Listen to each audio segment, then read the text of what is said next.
as we get better and better large language models, you can imagine a world where there's anonymous accounts with very convincing large language models behind them, sophisticated bots, essentially. And so if you protect that, it's possible then to have armies of bots. You could start a revolution from your basement. Right. An army of bots and anonymous accounts. Is that something that is concerning to you?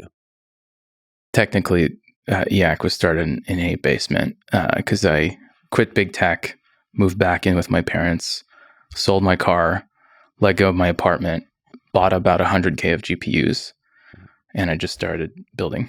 So I wasn't referring to the basement because that's the sort of the American or Canadian heroic story of one man in their basement with 100 GPUs. I was more referring to the unrestricted scaling of a Guillaume in the basement. I think that freedom of speech induces freedom of thought for biological beings.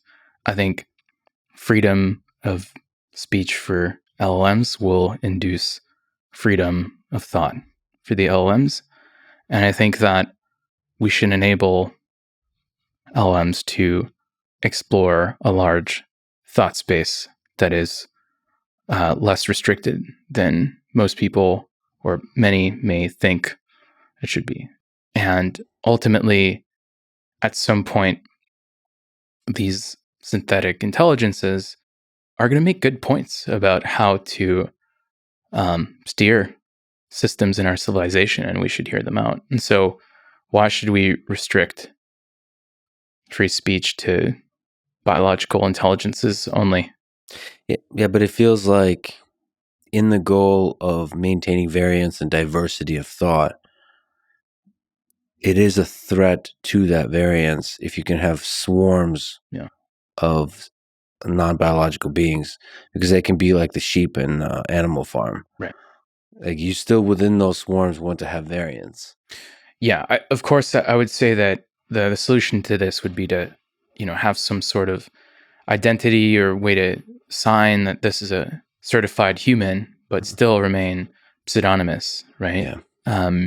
And clearly identify if a bot is a bot. And I think Elon is trying to converge on that on X, and hopefully other platforms follow suit. Yeah, it'd be interesting to also be able to sign where the bot came from. Right. Like who created the bot and what are the parameters? Like the full history of the creation of the bot. What was the original model? What was the fine tuning? All of it. Right. Like the kind of unmodifiable history of the bot's creation. Because then you can know if there's a swarm of millions of bots that were created by a particular government, for example. Right. I do think that a lot of pervasive ideologies today have been amplified using sort of these adversarial techniques from foreign adversaries, right? And to me, I do think that, and this is more conspiratorial, but I do think that ideologies that want us to decelerate, to wind down, to the degrowth movement, I think that serves our adversaries more than it serves us in general. And to me, that was another sort of concern. I mean, we can look at what happened in Germany, right? There was all sorts of green movements there where that induced shutdowns of nuclear power plants, and then that later on induced a dependency on Russia for oil, right? And that was a net negative for Germany and the West, right? And so if we convince ourselves that slowing down AI progress to have only a few players is in the best interest of the West, well, first of all, that's far more unstable. We almost lost OpenAI to this ideology, right? It almost got dismantled, right, a couple of weeks ago. That would have caused huge damage to the AI ecosystem. And so to me, I want fault tolerant progress. I want the arrow of technological progress to keep moving forward, and making sure we have variance and a decentralized locus of control of various organizations is paramount to achieving this fault tolerance. Actually, there's a concept in quantum computing. When you design a quantum computer, quantum computers are very fragile to ambient noise, right? Mhm. And the world is jiggling about. There's cosmic radiation from outer space that usually flips your quantum bits. And there, what you do is you encode information non-locally through a process called quantum error correction. And by encoding information non-locally, any local fault, hitting some of your quantum bits with a hammer, proverbial hammer, if your information is sufficiently delocalized, it is protected from that local fault. And to me, I think that humans fluctuate, right? They can get corrupted, they can get bought out. And if you have a top-down hierarchy where very few people control many nodes of many systems in our civilization, that is not a fault-tolerant system. You corrupt a few nodes, and suddenly you've corrupted the whole system, right? Just like we saw at OpenAI, it was a couple board members, and they had enough power to potentially collapse the organization. And at least to me, I think making sure that power for this AI revolution doesn't concentrate in the hands of the few is one of our top priorities, so that we can maintain progress in AI, and we can maintain a nice, stable, adversarial equilibrium of powers, right? I think there, at least to me, a tension between ideas here. So to me, deceleration can be both used to centralize power and to decentralize it. And the same with acceleration. So you sometimes using them a little bit synonymously, or not synonymously, but that there's one is going to lead to the other. And I just would like to ask you about, is there a place of creating a fault tolerant development, diverse development of AI that also considers the dangers of AI? And AI, we can generalize to technology in general. Should we just grow, build unrestricted as quickly as possible because that's what the universe really wants us to do? Or is there a place to where we can consider dangers and actually deliberate, sort of wise strategic optimism versus reckless optimism? I think we get painted as, reckless, trying to go as fast as possible. I mean, the reality is that whoever deploys an AI system is liable for, or should be liable for, what it does. And so if the organization or person deploying an AI system does something terrible, they're liable. Hmm. And ultimately, the thesis is that the market will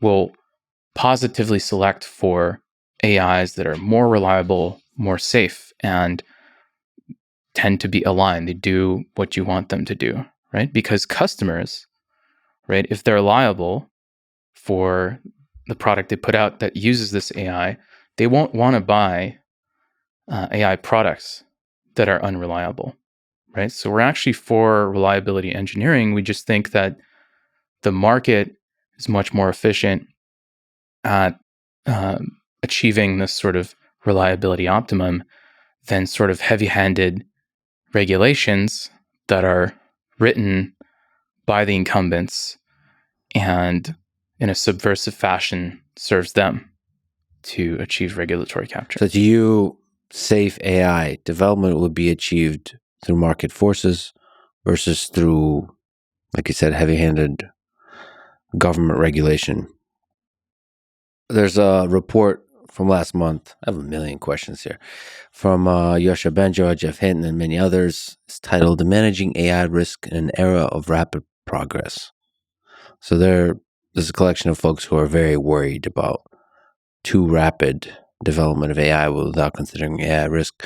And they have a bunch of practical recommendations. Maybe I give you 4 and you see if you like any of them. Sure. So give independent auditors access to AI labs. 1. 2, governments and companies allocate 1/3 of their AI research and development funding to AI safety. Sort of this general concept of AI safety. 3, AI companies are required to adopt safety measures if dangerous capabilities are found in their models. And then 4, something you kind of mentioned, making tech companies liable for foreseeable and preventable harms from their AI systems. So independent auditors, governments and companies are forced to spend a significant fraction of their funding on safety. You got to have safety measures if shit goes really wrong, and liability. Companies are liable. Any of that seem like something you would agree with? I would say that, assigning just, arbitrarily saying 30% seems very arbitrary. I think organizations would allocate whatever budget is needed to achieve the sort of reliability they need to achieve to perform in the market. And I think third-party auditing firms would naturally pop up, because how would customers know that your product is certified reliable, right? They need to see some benchmarks, and those need to be done by a third party. The thing I would oppose, and the thing I'm seeing that's really worrisome, is there's a sort of weird sort of correlated interest between the incumbents, the big players, and the government. And if the two get too close, we open the door for some sort of government-backed AI cartel that could have absolute power over the people. If they have the monopoly together on AI and nobody else has access to AI, then there's a huge power gradient there. And even if you like our current leaders, right? I think that, some of the leaders in big tech today are good people. You set up that centralized power structure, it becomes a target, right? Just like we saw at OpenAI, it becomes a market leader, has a lot of the power, and now it becomes a target for those that want to co-opt it. And so I just want separation of AI and state. Some might argue in the opposite direction, like, hey, we need to close down AI, keep it behind closed doors because of, geopolitical competition with our adversaries. I think that the strength of America is its variance, is its adaptability, its dynamism, and we need to maintain that at all costs. It's our free market. Capitalism converges on technologies of high utility much faster than centralized control. And if we let go of that, we let go of our main advantage over our near peer competitors. So if AGI turns out to be a really powerful technology, even the technologies that lead up to AGI, what's your view on the sort of natural centralization that happens when large companies dominate the market? Basically, formation of monopolies, like the takeoff, whichever company really takes a big leap in development and doesn't reveal intuitively, implicitly, or explicitly the secrets of the magic sauce, they can just run away with it. Is that a worry? I don't know if I believe in fast takeoff. I don't think there's a hyperbolic singularity, right? A hyperbolic singularity would be achieved on a finite time horizon. I think it's just one big exponential. And the reason we have an exponential is that we have more people, more resources, more intelligence being applied to advancing this science and the research and development. And the more successful it is, the more value it's adding to society, the more resources we put in. And that sort of similar to Moore's law is a compounding exponential. I think the priority to me is to maintain near equilibrium of capabilities. We've been fighting for open source AI to be more prevalent and championed by many organizations, because there you sort of equilibrate the alpha relative to the market of AIs, right? So if the leading companies have a certain level of capabilities, and open source and truly open AI trails not too far behind. I think you avoid such a scenario where a market leader has so much market power, it just dominates everything, right, and runs away. And so to us, that's the path forward, is to make sure that every hacker out there, every grad student, every kid in their mom's basement has access to AI systems, can understand how to work with them, and can contribute to the search over the hyperparameter space of how to engineer the systems. Right? If you think of our collective research as a civilization, it's really a search algorithm, and the more points we have in this search algorithm, in this point cloud, the more we'll be able to explore new modes of thinking, right? Yeah, but it feels like a delicate balance because we don't understand exactly what it takes to build AGI and what it will look like when we build it. And so far, like you said, it seems like a lot of different parties are able to make progress. So when OpenAI has a big leap, other companies are able to step up, big and small companies in different ways. But if you look at something like nuclear weapons, you've spoken about the Manhattan Project, there could be really technological and engineering barriers that prevent the guy or gal in her mom's basement to make progress. And it seems like the transition to that kind of world where only one player can develop AGI is possible. It's just not entirely impossible, even though the current state of things seems to be optimistic. That's what we're trying to avoid. To me, I think like another point of failure is the centralization of the supply chains for the hardware. Right? Yeah. We have NVIDIA is just the dominant player. AMD is trailing behind, and then we have TSMC as the main fab in Taiwan, which geopolitically sensitive, and then we have ASML, which is the maker of the lithography, extreme ultraviolet lithography machines.